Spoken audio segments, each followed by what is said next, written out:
আজি এটা সৰু ভ্ৰমণত যাম। আমি যাব পিলঙেশ্বৰ মন্দিৰ। আমি পুঠিমাৰী চকৰ পৰা ভিতৰে ভিতৰে যাম, গাঁৱৰ ভিতৰে ভিতৰে। আৰু বাটত যিবিলাক ঠাই পাম আপোনালোকক দেখুৱাই যাম আৰু নামো কৈ যাম। আমি বৰাতলা গাঁও এৰি আহিছোঁ। এই গাঁৱতে অৱস্থিত শিৱনলীয়া থান, আমি গাঁৱৰ ভাষাত কওঁ নলীয়া থান বুলি। ইয়াত প্ৰতি বছৰে বহুত ডাঙৰ শিৱৰাত্ৰি হয়। এইখিনিক মন্নেপাৰ বুলি কয়, এইটো গাঁৱৰে মন্দিৰ। এইখন দগাঁও হাই স্কুল। অলপতে ইয়াত জুবিনে প্ৰগ্ৰাম কৰি গৈছে স্কুলখনৰ সোণালী জয়ন্তী উপলক্ষে। এইটো দগাঁৱৰ চক। চাওক, ইয়াত দুৰ্গা পূজা হয়, ডাঙৰ দুৰ্গা পূজা হয়। আমি চিধাই যাম। এইটো সাজে গাঁৱৰ গণেশ মন্দিৰ। আমাৰ গাড়ীখন শ্লিপ কৰিছে, পৰাৰ পৰা ৰক্ষা পৰিছোঁ। এইখন সাজে প্ৰাথমিক বিদ্যালয়। আজি ৰাতিপুৱা এজাক ডাঙৰ বৰষুণ মাৰিছে, সেইবাবে ঠায়ে ঠায়ে অকণ পিছল হৈ আছে। এইটো মৈৰাপাৰা ব্ৰাহ্মণচুপাৰ শিৱ মন্দিৰ। দুফালে সেউজীয়া ঘাঁহ বনৰ মাজত এই কলা ৰাস্তাটো খুব ভাল লাগিছে আজি ফুৰিব আহি। এই মন্দিৰটোৰ কাষতে এইটো কৈলাসৰ নদী, এইখন দলং। আজি কিছু বছৰ আগতে এইখন কাঠৰ আছিল। ৰাজঘাট কেন্দ্ৰস্থল ৰাস হয়। আহি থকা পথতে দেখিছোঁ এডাল জৰীয়া আহঁত গছ, তাত শিৱৰ মূৰ্তি আৰু ত্ৰিশূল ৰখাই আছে। এনেকুৱা মন্দিৰ দেখিলে মোৰ খুব ভক্তি আহে। আমি শিৱক সেৱা জনাইছোঁ আৰু আগবাঢ়িছোঁ। আমাৰ গন্তব্যস্থান পাবলৈ আৰু কিছু সময় আছে। এইটো বগল চক বুলি কয়। আমাৰ সন্মুখৰ ফালে পূব আৰু এইটো ছাইডত গড়েশ্বৰ যায়, আৰু তাৰ বিপৰীতে এইফালে বাইহাটা চাৰিআলি যায়। আমি সেইফালে যাম।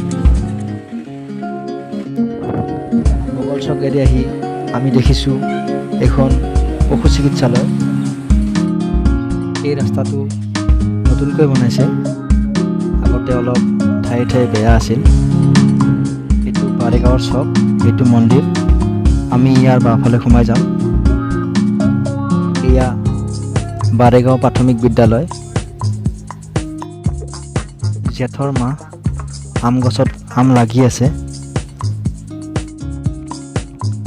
এই ৰাস্তাটো অলপ হলা-বমা। দুয়োফালে পথাৰ, ট্ৰেক্টৰে হাল বাই আছে। এটা সৰু ৰাস্তাৰে আমি আগুৱাই গৈ আছোঁ। গাঁৱলীয়া পৰিৱেশ দেখিছে আপোনালোকে। খুব সাৱধানে বাইক চলাইছোঁ। এই গাঁওখনত প্ৰথম আহিছোঁ, ৰাস্তাত কোনো মানুহ লগ পোৱা নাই। সেইবাবে আমি নিজৰ অনুমানতে আগুৱাই গৈ আছোঁ। বলক আমি ৰাইট চাইডে সোমাই যাম। গাঁৱৰে পকী ৰাস্তা এটা পাইছোঁ। দুপৰীয়াৰ সময়, কেইজনমান মানুহে দোকানৰ সন্মুখত চাঙত বহি আছে। এইটো শ্ৰী শ্ৰী অনন্ত মন্দিৰ। এইখন গাঁৱৰ নাম কৰৰা। দুদিনমানৰ পৰা বৰষুণ মাৰি আছে, পানীৰে পুখুৰীবিলাক ভৰি আছে। আমি দেখিছোঁ পিলঙেশ্বৰ মধ্য ইংৰাজী বিদ্যালয়। আমি আমাৰ গন্তব্যস্থানৰ ওচৰ চাপিছোঁ। এইটো পোষ্ট অফিচ।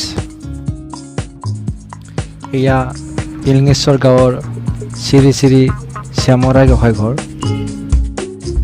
আমি এটা ট্ৰেইনিং পাইছোঁ আৰু এজন মানুহক সুধিম।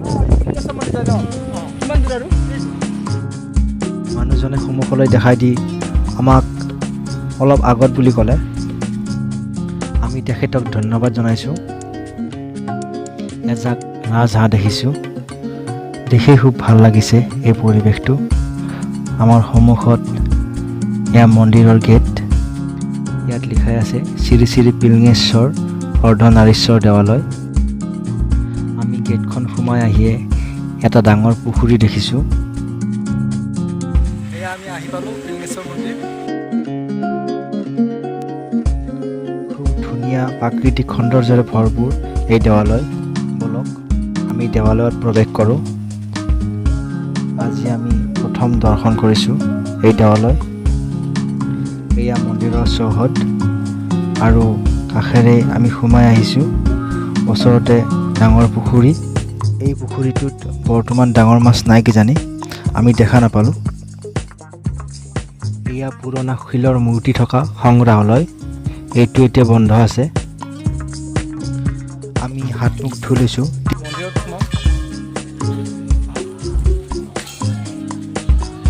মোৰ ৰাইট ছাইডত এটা দৰ্শনাৰ্থীয়ে জিৰাব পৰা এটা জিৰণি ঘৰ আছে। এই ছাগলীটো ভগৱানক কোনোবাই দান কৰিছে।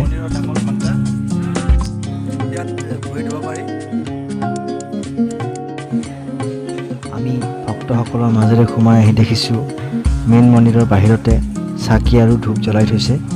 ভিতৰত নিয়াৰ আদেশ নাই। আমি মেইন মন্দিৰত প্ৰৱেশ কৰিম। ভিতৰত মন্ত্ৰপাঠ চলি আছে। মন্দিৰৰ চৌহদত চাৰিওফালে বিভিন্ন দেৱ দেৱীৰ ফটো লগোৱা আছে। পূজা অৰ্চনাৰ স্থানলৈ অকণ নামি যাব লাগিব। মই দেখিবলৈ পাইছোঁ এটা শিৱলিংগ।